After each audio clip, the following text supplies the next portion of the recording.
Hello बच्चों, एक और नया क्वेश्चन इंटीग्रेशन चैप्टर से आपके लिए लेके आए हैं। ठीक है। अब बहुत से बच्चे इस क्वेश्चन को देख के सोचेंगे कि सर नीचे का डेरिवेटिव ऊपर तो बैठा है। बिल्कुल बैठा है बेटा। e का पावर माइनस एक्स का डेरिवेटिव e का पावर माइनस एक्स होता है, ना कि e का पावर x होता है, इसीलिए नहीं बैठा है। ठीक है, समझ लो, बिल्कुल बैठा है लेकिन साइन अलग है। ठीक है, इसे अगर डेरिवेट करोगे ना तो माइनस e का पावर माइनस एक्स ये मिलेगा, और ये कहाँ दिख रहा है? वहां नहीं दिख रहा है बेटा, वो गलत हो जाएगा। ठीक है, तो इसीलिए कुछ भी करके इसे पॉजिटिव करो जिससे कि ऊपर वाला काम हो जाए हमारा। ठीक है, तो इसे पॉजिटिव करना होगा तो क्या कर सकते हैं? इसे एक तो ऐसे लिख सकते हैं 1/e का पावर x, या पूरे टर्म्स को 1/e का पावर माइनस x से डिवाइड कर देंगे। ठीक है, ऊपर नीचे सब। ठीक है, जिससे क्या हो जाएगा, ये तो कैंसिल होके 1 बन जाएगा, ये ऊपर जाके पॉजिटिव बन जाएगा, ये भी इसके साथ जाके e का पावर x यानी पावर की एडिशन हो जाएगी। ठीक है, लेकिन ऐसा ना करते हुए एक सिंपल मेथड करते 1/e का पावर x डाल देते। ठीक है, चलो, तो ये क्वेश्चन है जुलाई 2023 का 3 मार्क्स के लिए आया हुआ क्वेश्चन है। ठीक है, चलिए ध्यान दीजिए। ठीक है, जो रिपीटर एग्जाम होती है ना इसी साल अभी, मतलब इसके पिछले साल अभी तो 2014 चल रहा फिलहाल, सॉरी 2024 चल रहा, सॉरी। ठीक है, तो i is equal to integration of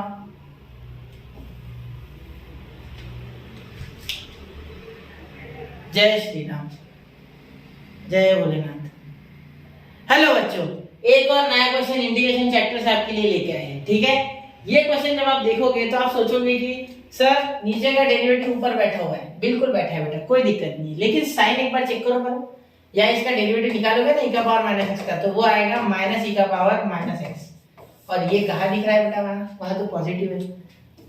तो इस पॉजिटिव को हटाने के लिए, मतलब इस नेगेटिव को हटाने के लिए और पॉजिटिव बनाने के लिए यहाँ दो रास्ते, एक तो e का पावर माइनस एक्स से सबको डिवाइड करो, ठीक है, ऊपर नीचे, या तो इसे आप इतना जुगाड़ करने से अच्छा इसे सिर्फ उल्टा लिख के 1/e का पावर x लिखो, क्योंकि आप जानते हो कि अगर कोई नंबर ऐसा है, कोई ऐसे e का पावर m है, तो इसे अपन 1/e का पावर माइनस m लिख सकते, और अगर कोई 1/e का पावर माइनस m है तो इसे e का पावर m लिख सकते ऊपर लाके। ठीक है, ऐसा हम लिख सकते हैं, बिल्कुल आप जानते हो। क्लियर?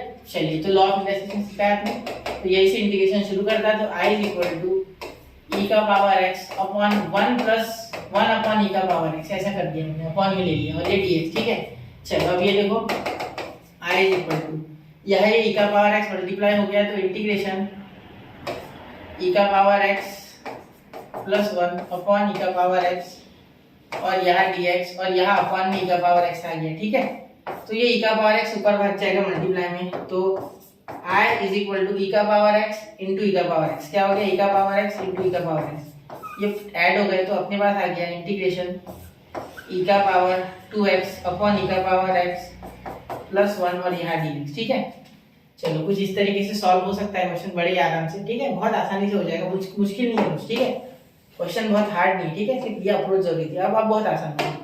ठीक है, यहाँ से आप सोचोगे सर इसका डेरिवेटिव तो ऊपर नहीं बैठा, ये तो 2x है।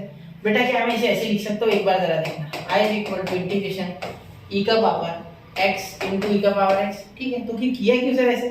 ऐसे, ठीक है, वैसा भी कर सकते थे, तो ये dx। ठीक है, अपॉन e का पावर x प्लस 1। ठीक है, चलो अब ध्यान देना, यहाँ मैं t is equal to e का पावर x जब डालूंगा, ठीक है, put t is equal to e का power x, dt is equal to e का पावर x से dx, डिफरेंशिएट करने के बाद मिलेगा या नहीं मिलेगा? क्योंकि इसे डिफरेंशिएट करोगे ना dt, तो dt by dx is equal to e का पावर x, क्योंकि d dx और e का पावर x e का पावर x, तो dx उधर चले गया, तो dt is equal to e का पावर x dx। ठीक है, चलिए अब आगे, अब यहाँ आप क्या कर सकते हो, ये e का पावर x dx जो है बेटा, ये बन गया dt, तो यहाँ आ गया i is equal to integration, देखो इसका क्या आ गया dt, तो ये dt।